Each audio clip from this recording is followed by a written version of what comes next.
언젠가 인터넷 신문에서 한 기사를 보게 되었습니다. 경상남도 하동에 가면 600년 된 은행나무가 있다고 합니다. 나무의 키는 38m 정도가 되고, 그리고 그 나무의 둘레는 어른 6, 7명이 둘러싸도 모자랄 정도로 약 10m 정도가 된다고 합니다. 이 나무는 가까이에서 보면 마치 여러 그루의 나무들이 하나의 나무처럼 군락을 이루어서 있는 것처럼 보이지만, 그러나 사실 이 나무는 여러 그루가 한데 모여 있는 것이 아니라 하나의 나무라고 합니다. 오래된 원래의 줄기 곁에 새로운 가지가 자라고 또 자라게 되어서 겉으로 보게 되면 여러 그루의 나무처럼 보이지만, 그러나 사실은 군락처럼 보이는 이 나무는 하나의 나무라고 합니다. 그런데 이 나무에는 또 다른 특징이 있는데, 방금 이 사진은 나무 안에서 찍은 사진입니다. 이 나무는 안에 있는 그 속이 텅 비어 있다고 합니다. 나무의直径이 3m가 넘지만, 그러나 이 나무 안에는 3분의 2가 텅 비어 있다고 합니다. 그러면 속이 비어 있는 이 나무가 어떻게 600년의 세월을 이기고 지금까지 생명을 지속할 수가 있느냐? 그것은 건강한 뿌리 때문이라고 합니다. 뿌리가 건강하기 때문에 이 나무는 그 긴 세월을 이겨낼 수가 있었던 것입니다. 뿌리가 건강한 그 나무에는 해마다 풍성한 은행의 열매를 맺게 되는데, 한 해의 수확량이 약 100가마 정도가 된다고 합니다.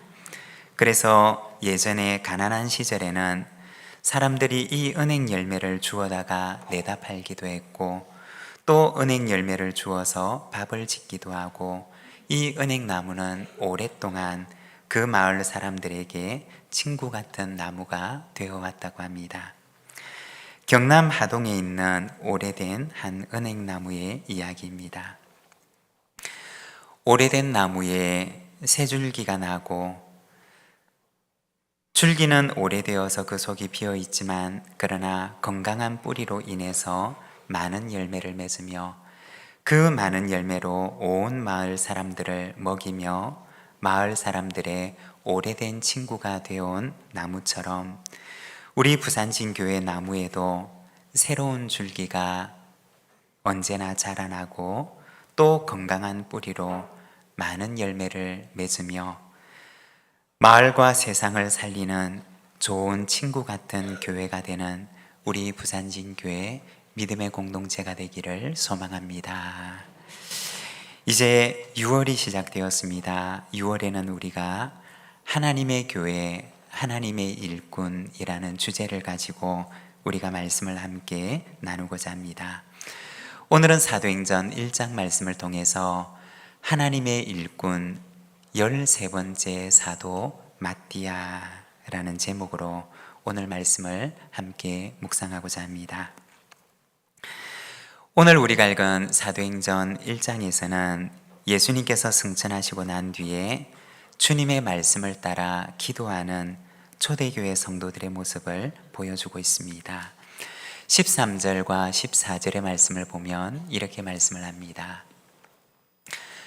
들어가 그들이 유하는 다락방으로 올라가니 베드로, 요한, 야고보, 안드레와 빌립, 도마와 바돌로메, 마테와 및 알페오의 아들 야고보, 셀롯인 시몬, 야고보의 아들 유다가 다 거기 있어 여자들과 예수의 어머니 마리아와 예수의 아우들과 더불어 마음을 같이하여 오로지 기도에 힘쓰더라.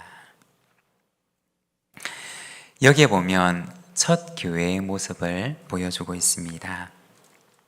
13절에 보면 그들이 유하는 다락방으로 올라가니 라고 말씀을 합니다. 성경이 더 자세한 정보를 주지 않아서 우리가 정확하게는 알 수가 없지만, 성경을 연구하는 학자들은 조심스럽게 추정하기를 아마도 그들이 기도했던 이곳은 예수님께서 제자들과 함께 예루살렘에서 마지막 만찬을 나누었고 또 초기 교회 공동체가 함께 기도하는 장소로 모였던 마가의 다락방이었을 것이다 라고 추정을 합니다. 사도행전 12장 12절에 보면 이렇게 말씀을 합니다. 깨닫고 마가라는 요한의 어머니 마리아의 집에 가니 여러 사람이 거기에 모여 기도하고 있더라. 이 사도행전 말씀을 보게 되면 마가의 그 가정집은 많은 사람들의 기도하는 처소로 이용이 되었음을 말하고 있습니다. 아마도 오늘 본문에 나와 있는 이곳이 초기 교회의 모임과 기도의 장소가 되었던 마가의 다락방이었을 것입니다.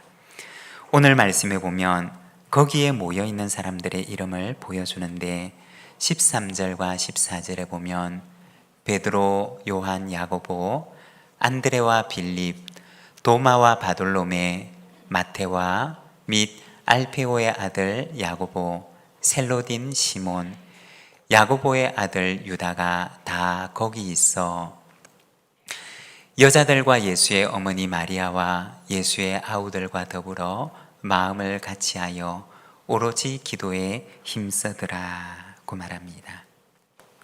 이 말씀을 보게 되면 아마도 그 다락방에 모였던 그 첫 모임은 약 20명 정도 되는 모임이었을 것입니다. 이 첫 모임에 참석하고 있는 이들은 어떤 사람들, 또 어떤 공동체였느냐? 그들은 부활의 공동체였습니다. 예수님의 부활을 직접 경험했던 사람들이 모였던 공동체였던 것입니다. 예수님의 부활을 직접 경험하기 이전과 그리고 예수님의 부활을 직접 경험한 이후의 사람들은 결코 같은 사람이 될 수가 없습니다. 미국의 극작가인 유진 오닐이라고 하는 사람의 작품 가운데 나사로가 웃었다라고 하는 작품이 있습니다.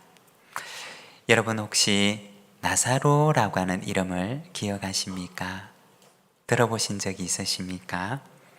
이 나사로라고 하는 이름은 복음서에 보게 되면 예수님께서 죽은 나사로를 살리는 기적을 행하시는데 나사로가 죽었다라고 하는 이 작품에서는 죽음에서 다시 살아나는 것을 경험한 나사로의 삶이 그 이전과 달리 그 이후에 어떻게 변화되었는가 라고 하는 것을 극을 통해서 보여주는 작품입니다.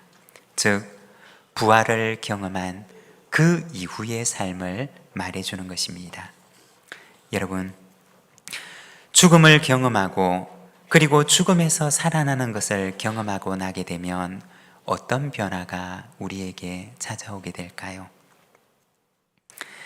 삶을 바라보는 관점, 인생에 정말 무엇이 중요하고 무엇이 중요하지 않은지를 알게 될 것입니다. 오늘 본문에 나와 있는 여기에 모여 있는 이 사람들은 어떤 사람들이었느냐? 바로 예수님의 부활을 경험했던 부활의 공동체였던 것입니다. 어떤 변화가 그들에게 일어났을까요? 오늘 본문에 보게 되면 그들은 기도하는 공동체가 되었던 것을 보여줍니다. 예수님의 부활을 경험하고 하나님의 살아계심을 경험하고 하나님의 능력을 경험했던 이들은 바로 확신 가운데 기도하는 기도의 공동체가 되었던 것입니다. 여러분, 우리가 생각을 해보면 이들의 기도 속에는 얼마나 확신이 가득 차 있었을까요? 그리고 성경에 보면 또 하나의 특징이 나타나는데 한 마음으로 혹은 마음을 같이하여 라고 하는 말이 나옵니다. 한 하나님 안에서 교회 공동체가 한 마음이 되고 마음을 같이하여 하나 되는 일들이 일어나게 되었던 것입니다. 이것이 바로 성경에 나타나 있는 첫 교회 공동체의 모습이었습니다. 여러분, 교회는 어떤 공동체일까요? 교회는 부활의 공동체이며 기도의 공동체이고 또 한 마음으로 마음을 같이 하는 공동체입니다. 이것이 교회의 첫 모습입니다. 우리 부산진교회 공동체가 이와 같은 모습을 가진 공동체가 되기를 소망합니다. 비록 우리가 나이가 다르고 또 세대가 다르고 처한 상황이 다르지만 예수의 영으로 하나가 된 부활의 능력으로 충만한 교회가 되기를 소망합니다.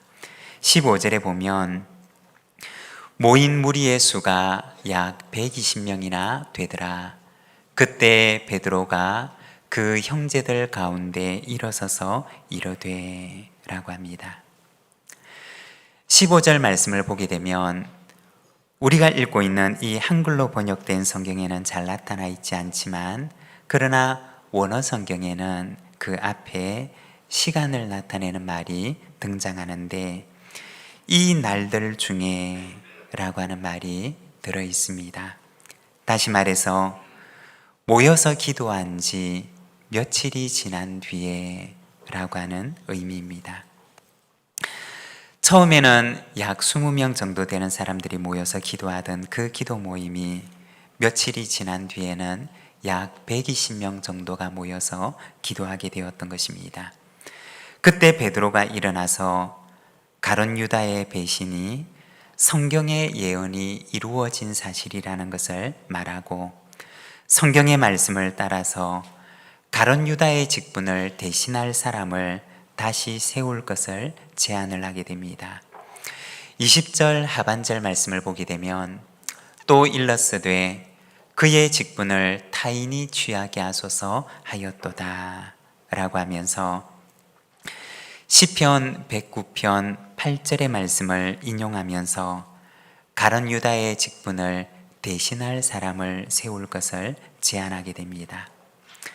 그리고 그를 대신해서 예루살렘 교회는 그 직무를 대신 감당할 사람을 세우게 되는데 오늘 우리가 읽었던 말씀이 바로 그 이야기를 우리에게 들려줍니다.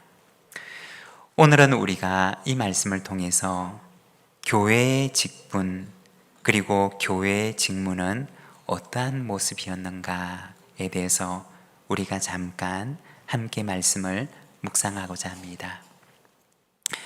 여러분, 교회의 직무는 어떠한 모습일까요? 교회의 직분의 그 첫 모습은 어떠한 것이었을까요? 먼저 첫 번째 교회의 직무는 봉사의 직무입니다. 23절에서 25절의 말씀입니다. 그들이 두 사람을 내세우니 하나는 바사바라고도 하고 별명은 유수도라고 하는 요셉이요 하나는 마띠아라. 그들이 기도하여 이르되 뭇 사람의 마음을 아시는 주여 이 두 사람 중에 누가 주님께 택하신 바 되어 봉사와 및 사도의 직무를 대신할 자인지를 보이시옵소서. 유다는 이 직무를 버리고 제 곳으로 갔나이다 하고. 아멘. 네, 감사합니다. 우리 중고등부에서 이렇게 말씀을 읽으셨습니다. 우리 박수로 네, 감사합니다. 여기에 보면 이 직무가 어떤 직무인지를 보여주는데 25절에 보면 봉사와 및 사도의 직무라고 이야기를 합니다. 먼저 첫 번째로 그 직무는 봉사의 직무임을 말합니다. 여러분, 우리가 기억을 해야 할 것이 있는데 교회의 모든 직무들은 바로 봉사의 직무라는 것입니다. 여기서 봉사라고 하는 말은 원어 성경의 헬라어로 디아코니아라고 하는 단어를 사용합니다.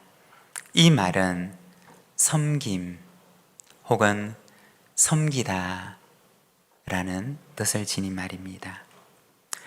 초대 교회에는 섬기는 사람이라는 의미로 디아코노스라고 하는 직분을 두기도 했습니다.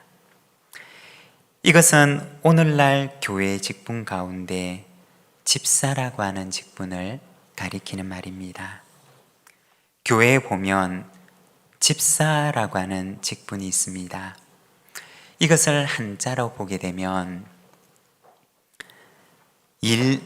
한자로 보게 되면 이 집사라고 하는 글 가운데 이 사자를 일사 혹은 섬길사를 뜻하는 사자를 사용하는데, 이 사자가 의미하는 것은 바로 섬기다 라는 뜻을 지닌 말입니다.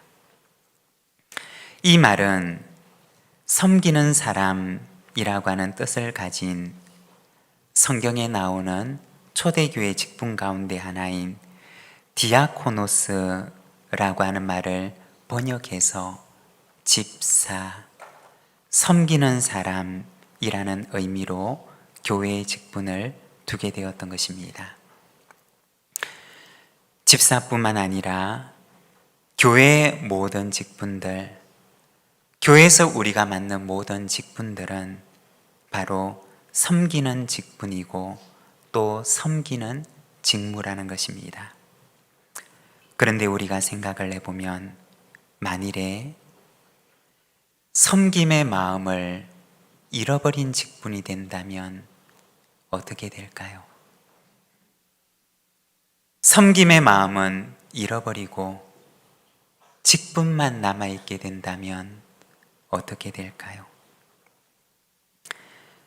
우리가 조금 전에 잠시 나누었던 이야기 가운데 600년 동안 마을 사람들의 친구가 되었던 한 은행나무를 보게 되었는데, 그런데 그 오래된 은행나무에 계속해서 새로운 가지가 돋아나지 않았더라면 어떻게 되었을까요? 아마도 줄기가 텅 비어 있는 그 은행나무는 진작에 그 수명을 다하게 되었을 것입니다. 간혹 직분을 맡은 지가 오래되어서, 교회에서 봉사를 한 연수가 오래되어서 처음의 기쁨을 잃어버리게 되는 경우들을 간혹 보게 됩니다. 오래된 그 나무에 새 가지가 나오지를 않아서 더 이상 열매를 맺지 못하는 나무가 된 경우들을 보게 됩니다. 여러분, 오래된 나무일수록 새 가지가 필요한 것처럼 직분이 오래되고 봉사의 연수가 오래될수록 그 안에서 계속해서 새로운 가지가 돋아나야지 그 나무가 살아갈 수가 있다는 것입니다. 여러분, 내 안에 그리고 우리 안에 날마다 새로운 가지가 싹틀 수 있도록 더 많이 기도하고 더 많이 찬송하고 더 간절하게 하나님 앞에 나아가는 우리 믿음의 가족들이 되시기를 바랍니다. 오래되어도 잎이 청청한 나무가 되어서 철을 따라 열매를 맺는 하나님 보시기에 아름다운 나무들이 되시기를 바랍니다. 그리고 두 번째, 교회의 직무는 사도의 직무입니다. 25절의 말씀입니다. 봉사와 및 사도의 직무를 대신할 자인지를 보이시옵소서. 유다는 이 직무를 버리고 제 곳으로 갔나이다 하고. 아멘. 네, 잘 읽어주셔서 감사합니다. 네.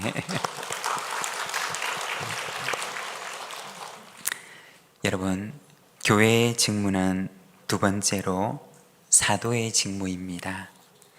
사도라고 하는 말은 원어 성경의 헬라어로 아포스톨레라고 하는 단어를 사용합니다. 이 말은 보내다 라는 뜻을 지닌 말입니다. 주님께서 보내셨다 라는 의미입니다. 즉, 보냄의 직무를 말하는 것입니다. 언젠가 한 책에서 오늘날의 교회에 대해서 이야기하는 것을 보았던 적이 있습니다.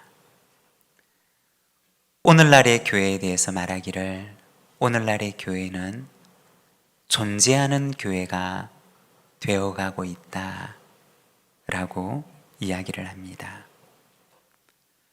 무엇을 말하는 것이냐? 보냄을 받은 존재로서의 교회의 모습은 잃어버리고 그냥 존재하는 교회로 만족하는 교회가 되어버린 오늘날의 교회가 되고 있다는 것입니다. 보냄받은 존재로서의 그리스도인의 모습은 잃어버리고 그냥 존재하는 이로서의 그리스도인의 모습으로 만족하는 이가 되어가고 있다는 것입니다. 오늘날의 교회가, 오늘날의 기독교가, 오늘날의 그리스도인들이 보냄받은 사도적 사명은 잃어버리고 그냥 나 혼자 이렇게 존재하는 것으로만 만족하는 교회가 되어가고 있다는 것입니다. 이것이 오늘날의 교회의 모습이 되고 있다는 것입니다. 새로운 싹을 내기보다는, 새로운 가지를 움돋기보다는 그냥 나 혼자 오래된 모습 이대로 그냥 나 혼자 존재하는 것으로 만족해가는 그와 같은 교회가 그리스도인이 되어가고 있다는 것입니다. 여러분, 교회는 하나님께서 세상으로 보내신 보냄을 받은 존재입니다. 우리 그리스도인들은 하나님께서 세상을 향하여 사명을 주어 보내시는 존재라는 것입니다. 우리를 가정으로 보내시고, 우리를 학교로 보내시고, 우리를 직장으로 보내시며, 우리를 삶의 현장으로 보내신 보냄을 받은 존재라는 것입니다.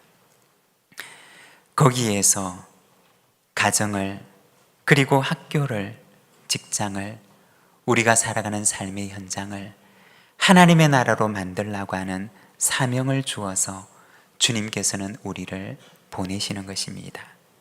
여러분, 보냄의 사명을 잘 감당하는 하나님의 백성들이 되시기를 바랍니다. 하나님의 그 소망을 품고, 하나님의 그 바램을 품고, 하나님의 그 부탁을 가지고 가는 곳마다 나의 삶의 연장을 하나님의 나라로 만들며 살아가는 보냄받은 이로 살아가시기를 바랍니다. 우리를 향한 하나님의 소망입니다. 그리고 세 번째, 교회의 직무는 고난과 영광의 직무입니다. 26절의 말씀입니다.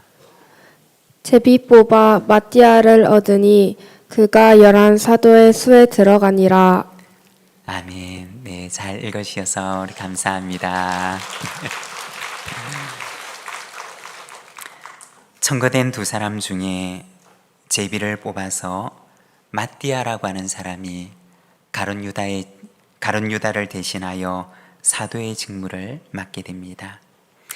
그런데 23절의 말씀을 보게 되면 마띠아라고 하는 이 사람에 대해서는 아주 짧게 언급을 하고, 뽑히지 않은 요셉이라고 하는 사람에 대해서는 상대적으로 길게 언급을 하고 있습니다. 만일에 우리가 이 결과를 알지 못했더라면 우리는 이 성경을 읽으면서 마띠아가 아니라 이렇게 길게 설명을 하고 있는 것을 보니 요셉이라고 하는 사람이 사도로 뽑히게 되나 보다 라는 생각이 들 수도 있었을 것입니다. 두 사람 중에 한 사람이 사도로 뽑히게 되었으니 여러분, 초대교회는 어떻게 되었을까요? 아마도 그 공동체 안에는 마띠아가 뽑혔으면 하고 바랬던 사람도 있었을 것입니다. 그리고 그 가운데는 아니야, 요셉이 뽑혔으면 하는 바램을 가졌던 사람들도 있었을 것입니다. 그런데 그 둘 중에 한 사람만이 뽑혔으니 그 공동체는 어떻게 되었을까요? 그 공동체는 마띠아를 원하는 사람과 요셉을 원하는 사람들 사이에 갈등이 일어나게 되었을까요? 우리가 성경을 보게 되면 그 이후에도 교회는 여전히 마음을 같이 하고 있었고, 그리고 이것을 하나님의 뜻으로 받아들이며 순종하는 모습을 보여줍니다. 그 당시 마띠아라고 하는 사람이 직분을 받게 되었다라고 하는 것은 무엇을 의미하는 것이었느냐? 그가 더 많은 수고와 봉사를 해야 하고, 더 많은 고난의 십자가를 져야 하고, 더 무거운 책임의 십자가를 져야 하는 것을 의미하는 것이었습니다. 그 당시에 사도가 된다고 하는 것은 영광의 자리가 아니었습니다. 그 자리는 영광의 면류관이 아니라 고난의 가시관을 쓰는 자리였습니다. 교회 전승에 따르게 되면 사도의 직분을 맡았던 이들은 주님께서 보내시는 곳으로 가게 되는데, 그들은 모두가 다 주님께서 보내시는 그곳에서 그에게 주어진 사도의 직무를 감당하게 됩니다. 13번째 사도로 뽑혔던 이 마띠아라고 하는 사람은 훗날 에티오피아에 가서 사도의 직무를 감당하며 복음을 전하게 되는데, 복음을 전하다가 그는 마지막에 이 에티오피아에서 순교했다고 전해집니다. 마띠아가 사도로 선택을 받았다는 것은 무엇을 의미하는 것이냐? 그것은 순교를 의미하는 것이었습니다. 주님께서 보내시는 곳에, 주님께서 가고 싶어 하는 곳에, 주님께서 가시는 그곳에 주님을 대신하여 가서 그곳에서 복음을 전하며 죽음이라도 달게 받는 순교자가 된다는 것을 의미하는 자리였던 것입니다. 그것이 끝이었을까요? 마띠아가 순교를 했던 그 자리는 고난의 자리였고 십자가의 자리였지만, 그러나 그 길 끝에는 그를 맞아주시는 주님께서 계시고 하늘의 영광이 기다리고 있는 자리였던 것입니다. 교회의 직무는 어떤 자리냐? 그 자리는 고난의 자리이며 또한 영광의 자리입니다. 고난도 있지만 이 길 끝에는 충성된 자에게 주시는 하나님의 영광이 기다리고 있는 자리입니다. 교회의 모든 직무는 봉사의 직무입니다.